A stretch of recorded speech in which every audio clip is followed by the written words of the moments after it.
Hey there, and welcome to another Synfig tutorial. Today I'm going to introduce you to gradients and another very important thing of Synfig, which is called encapsulation. Now, encapsulation is just a big word for the idea of grouping things together. Using encapsulation, we can apply a gradient to one layer, such as this circle here, without applying it to any layers beneath it. So I'm going to begin by removing all the objects from my canvas. Okay, now I have a blank canvas again. I'm going to start by creating two circles. Just click and drag them out. Remember, you can always undo something with Control Z. Now let's get our gradient tool.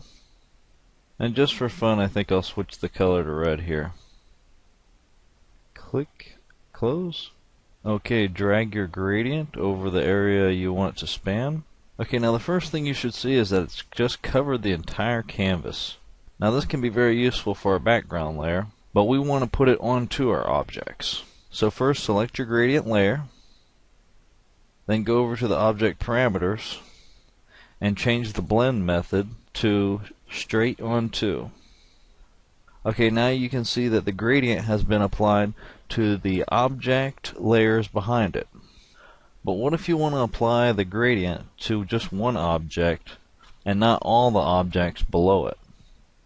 This is where we need encapsulation. We want to select the gradient and the object we want to apply it to and encapsulate them together. This is the small circle here. This is the gradient. After you have them both selected, right-click on either of them and select Encapsulate. Click on the triangle to show the encapsulated layers.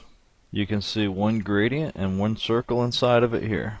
And on our canvas, you can see that the gradient is only applied to the smaller circle now.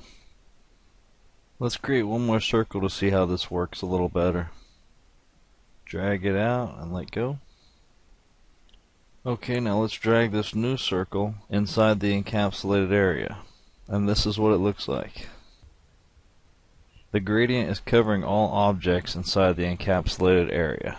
If I move the gradient down one layer inside the encapsulated area, then it only covers the objects it is above. And that's really the basics of using gradients and encapsulation. Just take some time and play with it yourself and see what you can do.